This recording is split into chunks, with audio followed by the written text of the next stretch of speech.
Hi, everyone. Welcome to another episode of Veg Networking Canada. Happy New Year. We're going to start with our land acknowledgement as we always do. Our members and guests are spread across Canada, and it's important that we acknowledge that many of us are situated on unceded territories of many Indigenous peoples of Canada. And we are going to kick off the new year with a special guest today, who is a United States Navy veteran and career firefighter in Vancouver, British Columbia, Canada. He is a father of two and passionate entrepreneur, dedicated to personal excellence and transforming the health industry. He's a disruptor in the food industry through premium meal supplements. Veg Networking Canada is pleased to welcome co-founder and CEO of Phox Foods. Welcome, Paul Tylla. Welcome, Paul. Oh, thank you very much, Justin. Proud and honored to be here. So excited to chat at everybody and share and learn. Wonderful, and we're here to learn as well. So our first question for you is, could you tell us a little bit more about Phox Foods, and particularly sort of your flagship product, Heal, and what's the vegan plant-based origin story behind it all? Absolutely. Phox Foods is a company that I started in 2017. Co-founded that with a few close friends. And like a lot of businesses, it was something that spawned out of a necessity and a need for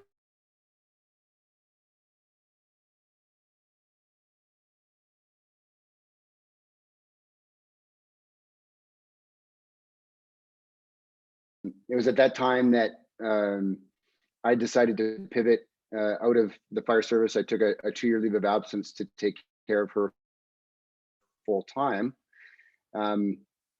and discovered some things about food that I hadn't been aware of prior to the challenge that we had faced. What I learned is that most of the things that we feed our sick people are highly processed, highly synthetic, fortified with a lot of chemical-based nutrition, and arguably what I would consider our sickest food. It's really not what somebody deserves to have when they're striving for health and healing. So fast forward, started working at home, blending for Linda. My goal was organic, non-GMO, whole food blends. It was a plant-based formula simply because that's where nutrition comes from. When we're not getting it from synthetics, we have to look to phytonutrient to supply and source the things that our body deserves to have. I'm a firm believer that food is medicine. And basically from that starting point, what was something that we were doing at home for Linda, formulating and creating these blends that we would run through her feeding tube because she could no longer take food orally. We started to identify that this is actually something that everybody deserved, sick and healthy, that a baseline of nutrition coming from phytonutrient most certainly was something that should be used to support sick people moving in the direction of health or healing.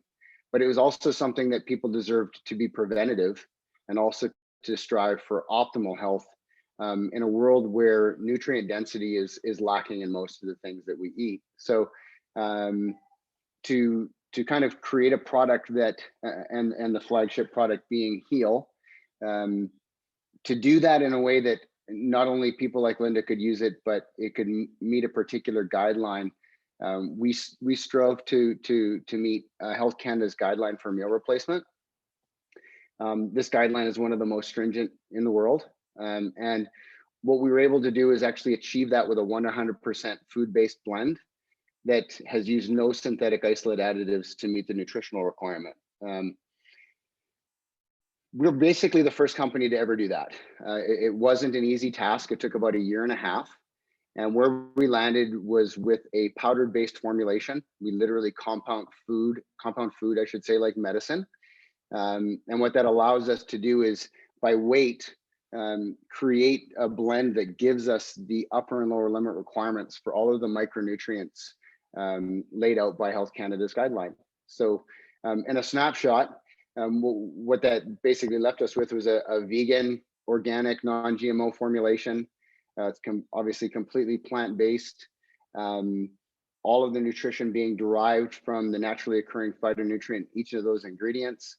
And something I'm extremely proud to have been a part of creating and now seeing grow into different customer segments and markets. And again, be proud to say it's something that I use every day. I would say just from Heal alone, I'm getting about 12 servings of fruits and vegetables daily, because I usually take about 2 to 3 servings of Heal. Each one contains about 4 servings of fruits and vegetables. So a really exciting innovation in my mind. I think that synthetics have been a heavily leaned upon ingredient for food to have any nutritional value.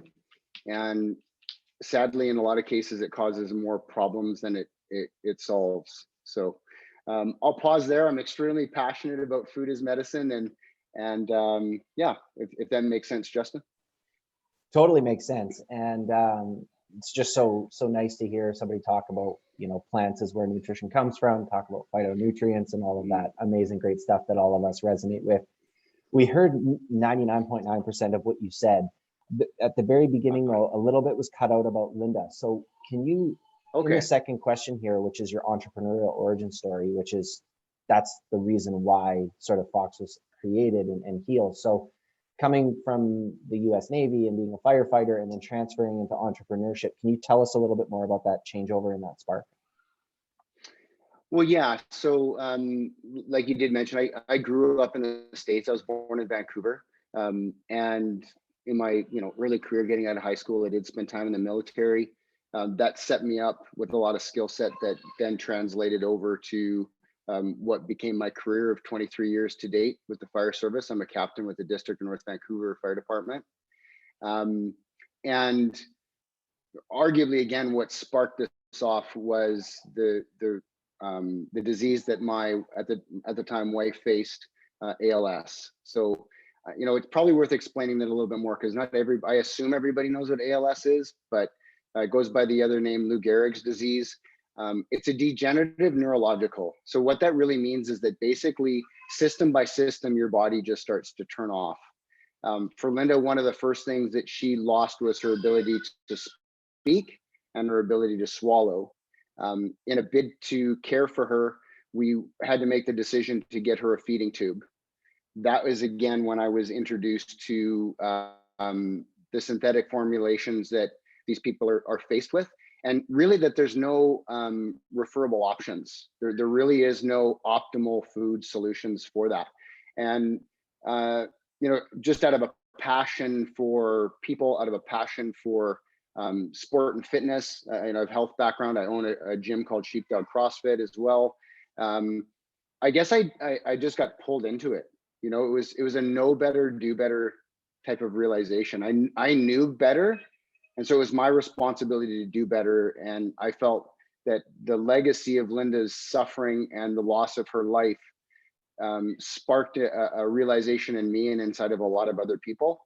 And it really motivated us to go out and be better for the world and give people alternatives. I'm not a person who pushes any particular agenda on anyone, but I believe that everybody deserves to have a choice. And what I realized, particularly in that category of people, there just weren't any. And even for the caregivers, dietitians, doctors, the people who are supporting these people, they don't actually even have alternatives in a lot of cases to these synthetic formulas by companies like, say, Nestle or Abbott, that have become kind of the foundation of care. But again, like, what really excited me is that nobody on this call is ever going to drink a Booster Ensure out of choice. It's just not going to happen. But when you take that same guideline that holds a product to a very high standard, and you do the exact same thing with plants, when you remove all of the synthetic and you take that recipe and you do it in an optimal way instead of the minimalist way, right? You get a really amazing product that everybody can use and utilize to guarantee that they're getting those daily values of phytonutrients in their diet. So, yeah. Well, that's an incredible beginning, and we've heard it before, and it's so amazing to hear an entrepreneur basically say, I started what I started because I couldn't find it on the market. And it was, again, it was my responsibility or my duty to make a change and make that happen. So that's incredible to hear, amazing. And you're kind of touching on The next question would, what are some trends in your industry? You touched on sort of removing synthetics and moving towards what you're moving towards. Maybe touch more on that and or other trends that you're noticing in your industry.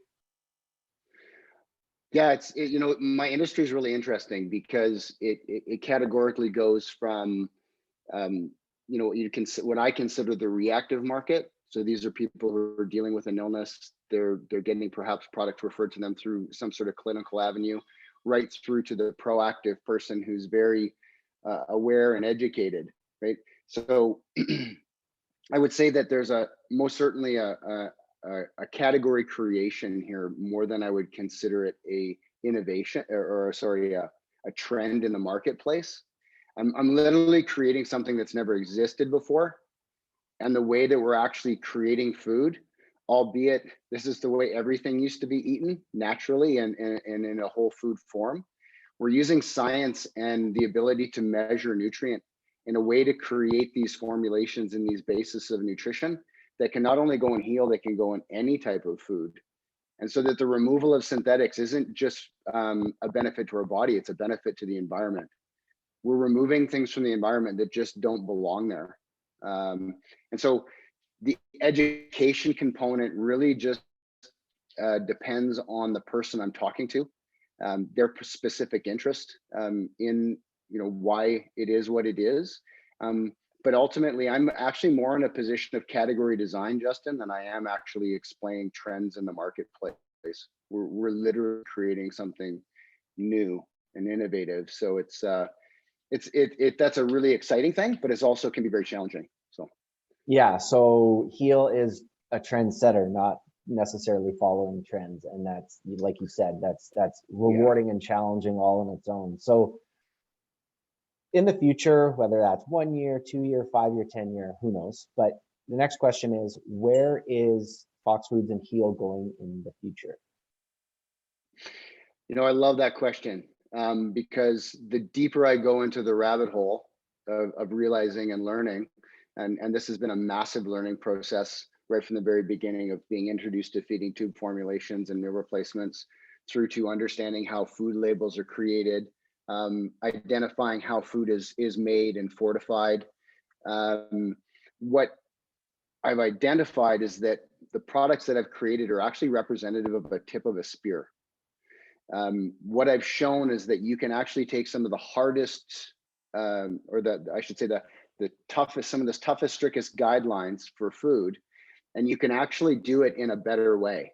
You can do it without adding synthetic isolate additives. You can do it naturally with nutrient dense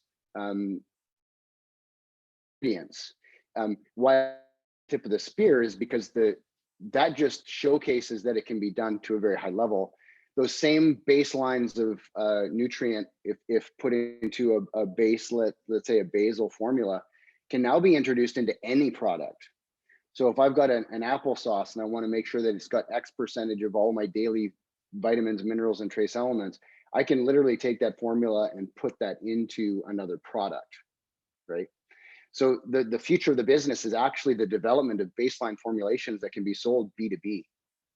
They're not only going to be just for heal, but they're actually things that other companies who don't want to use synthetics anymore can use. And this is one of the things that I've actually noticed inside of the plant-based industry, is that albeit they're doing a really great job of creating alternatives, they're in a lot of cases aren't always using the best types of ingredients for the nutrition component, or that might not even be much of a consideration, right? And so you can actually end up with all of these meat-based alternatives, but they don't have much nutritional value, or they're not explaining the daily percentage of requirements. And I've found in my time anyways, and as in my early exposure to plant-based as a yoga instructor, going back even like a decade now, was that a lot of the people who were staunch plant-based and vegan people were actually not always the healthiest, because there's a huge amount of education to ensure that you're getting the nutrition that you need. And so it's really exciting for me to go, okay, not only do I have a product that can support a person's goals for being plant-based or vegan, I'm also moving the company in the direction of creating these base formulations that can support an entire industry movement around plant-based. The third kind of tier to that is actually controlling the grow environment. So if I was to say I've got product co, the next one is formulation co, and formulation co and grow co somewhat go together, whether that's us growing or working in strategic alignment with another company. One of my business partners is the VP of sales for a company called Cubic Farms. I'm going to give them a plug. They're an amazing company that grows in closed loop ecosystems. They're located here in Pitt Meadows is where they actually have their test facilities. But what they're actually in the business of is selling container farms. And what these container farms allow you to do is they allow you to control the seed, they allow you to control the grow medium and the nutrient, and they also allow you to control the light and the grow time. What that really does for an ingredient is a few amazing things. One, it protects it from the chemicals and harmful elements that we put into our soil, our air, and our water that make their way into all of our plants. It really bothers me that I have to actually look at an ingredient for the toxicity levels. That's not coming from the plant, that's coming from the environment that we've poisoned. So closing or growing things in a closed loop environment actually allows you to somewhat protect your ingredient from those contaminants. The other thing that that does is when you control the air, the water, and the grow and the seed, is you're going to get consistency in the micronutrient values of that particular ingredient. Now we can actually really start to stabilize and grow in bulk ingredients that become the basis for these formulations. So it's been an exposure to the holistic package of what we really need to do to keep us healthy and keep us clean is to make sure that our food is healthy and clean, and then use the science that we have to take the pressure off the environment. Because the other really exciting thing about these closed loop ecosystems, I'll use Cubic as an example, is a container farm that uses 1/50th of the land of a traditional farm. So if a 50-acre farm creates X amount, that same amount can be grown in a 1-acre container farm. The other thing is it uses 1/10 the water, and it can actually produce way more because it's not seasonal. They can grow year round. So it's really amazing innovation. So when people tell me we got a real issue around not having enough food, it's not that we don't have enough food or we don't have access to really nutrient dense food. We're just not taking advantage of the new ways in which technology will help us grow. And there's a lot of really interesting roadblocks that I've introduced to by different certifications. Like organic is actually, they're not a big fan of things that aren't grown on a traditional flat farm. But unfortunately, it's not the best way to grow. Organic doesn't take into consideration environmental contamination, only takes into consideration fertilizers, pesticides, herbicides, these types of things. So I'm really passionate about making sure that our ingredients are clean, stable, and compoundable like medicine. Well, that answer surely is That was a big one, sorry. Yeah, no, I mean, it totally lines up with how you opened up by saying, I really love this question, and then launching into that. And so, you know, what we heard is where your brand is going in the future is grow control, which is super fascinating. You know, this whole conversation can be just about that. Of course, expanding D2C, direct to consumer, getting this product into people's hands who need it. And then really, really exciting to hear about the B2B. What I'm hearing, and I think what we're all hearing, is like licensing deals, white labeling deals, things like this where other people can get a boost in their product from a nutritional standpoint. So super, super fascinating. Launching right into the next question. Maybe it has to do with ALS, maybe it doesn't, maybe it's something in the pipeline, maybe you're already doing it, but can you tell us a little bit more about what you and your business plan to do to support charitable organizations? Oh, absolutely. We've been a supporter of charity from the very beginning. Definably, I'm not a huge fan of the word charity. I'd much rather empower charitable or nonprofit organizations to run like businesses. So I have a handful of ALS organizations that actually use promo codes to promote my product. And as a result of that, no different than any other organization, I use the sale of that product to move funds in the direction of that organization. So they become less dependent on donations and or funding grants. And they literally can be kind of like a business. And so they get behind products that they really believe in, and Heal obviously is a huge one in the ALS community. They can feel really good knowing that they're promoting something out to their customers, or their I shouldn't say customers, their constituents, or the people who are following their organization, or the information that organization is sharing, at the same time pass a discount onto that person, and also populate some money that comes back into their organization so they can continue to do that good work. A few of them are, and one of the biggest ones that really helped Heal get introduced to that community. I went to a seminar called, it was the first ever Healing ALS conference in Salt Lake City in 2018. They continually work in the support of ALS reversals. There actually are, I believe to date now, 47 documented ALS reversals, which, if you know anything about the disease, most doctors would say that that's impossible. But they are doing it. And to be the interesting thing about that is that there's a huge focus on nutrition and moving in the direction of being plant-based. A lot of the reversal stories live in the land of healing their body with food. So that's an example. But we don't limit it to ALS. We support another organization called the Terminator Foundation, which is focused on addiction and recovery, where they're what you consider supplement of choice. They actually help people get focused on triathlon and training for triathlons. This is a way to support a new behavior and direction. And so again, we have arrangements with them where we move money and product, and that's at the core of our value set. We actually have a business model called the Giving Loop business model. It was something that I created with one of my partners, where every piece of the business has got to be seen as a causal benefit to people, place, or planet. So people, community, or planet has to benefit from every decision that we make with our business. Remarkable. And I know when we outro Paul here, you guys can find out more about that Giving Loop model on Instagram. Wow. Never even thought about, giving back to the addiction and recovery when it comes to meal supplement, meal replacement. But when you hear it, you're like, it's an obvious no-brainer. It makes complete and total 100%. So that's incredible. And you're spot on too about charities moving away from a, almost like a scarcity mindset to an abundance mindset, where they're operating like a business, like a true business owner. I think that's really, really powerful. And I'm looking forward to more of those conversations this year with Edge Networking Canada, I think. So moving on, last three questions. Do you have any books, podcasts, and or apps that you would recommend for business owners and entrepreneurs?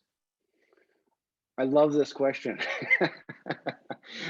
In my bid to learn more and be better for the people who look to me for direction, whether that's friends, family, customers, business partners, I do a lot of audio listening. And a gentleman that I got introduced to, his name is David Sinclair. He's a PhD researcher out of Harvard. You guys may have heard of him. I don't know. So one of the podcasts that I strongly recommend people listen to is Lex Fridman. Lex Fridman is in his own right, a genius from MIT focused on artificial intelligence, but his ability to bring on people of intense excellence in their silo introduced me to David Sinclair. And so I actually have his book here. It's called Lifespan. I'm a big more of a listener than a reader. I'm dyslexic, so I do way better with audio. But what this book has really done is it's opened my eyes to something that we're already touching on with Heal, is that aging is actually the root disease of all other diseases. And what David does with his book is introduces you to the idea that the things that you choose to do make up between 75 and 85% of how your body will age. So it's not genetic as much as it is environmental.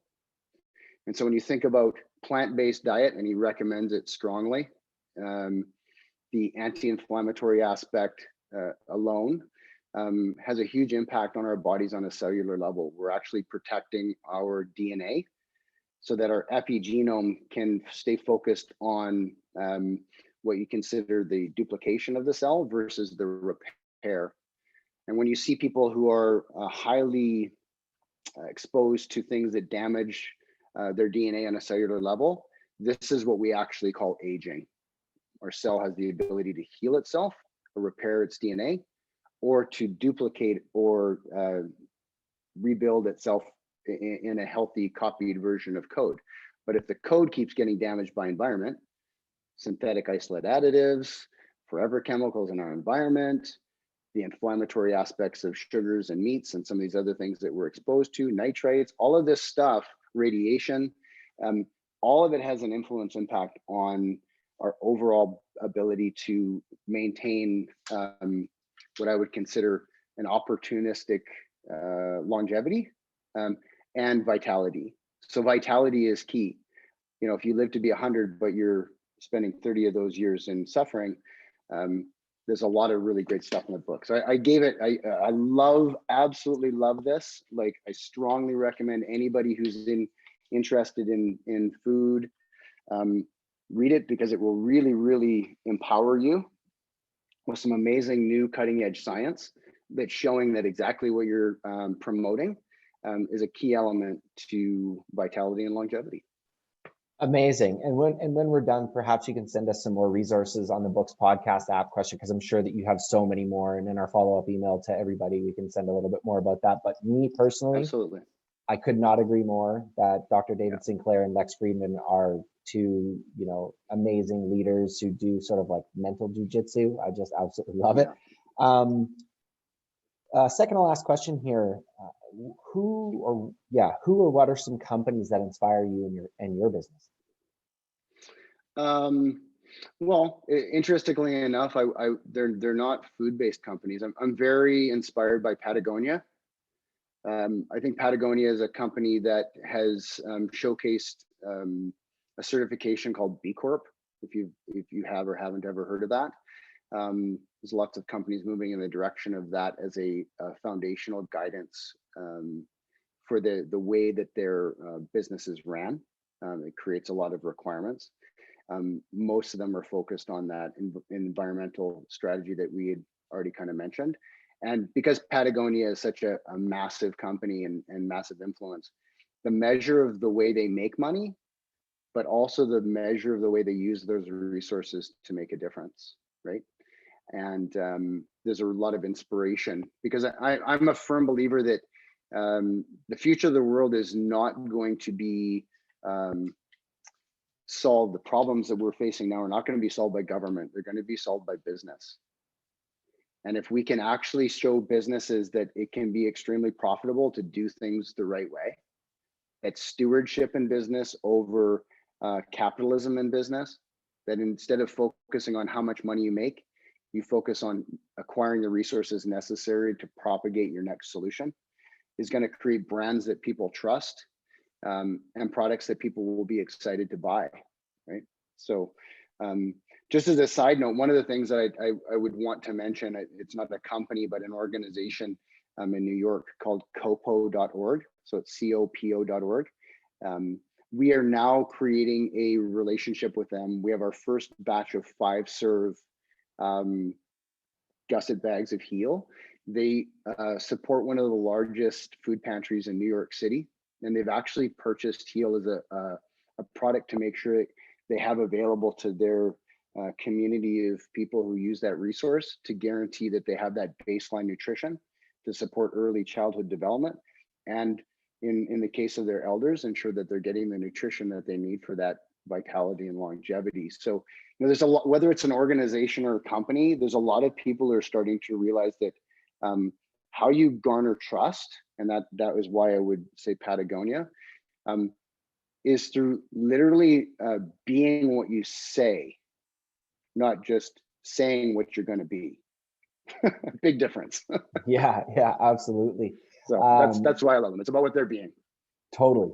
Walk the walk, or yeah, walk the walk, right? Don't just talk the talk. So copo.org in Patagonia, and you touched on something that dovetails nicely into our last question, which is what's some advice that you have for business owners and entrepreneurs? And what I heard and what I took from your last comment was, don't necessarily only look within your silo for inspiration and for growth opportunities. Actually actively look outside of whatever it is you're in your industry, to find those sparks or to find those edges. So Paul, with that being said, no right or wrong answers, but we're going to wrap up with, what is some advice that you have for entrepreneurs and business owners, whether they're just starting in the middle of their journey or maybe even looking at an exit and starting something new?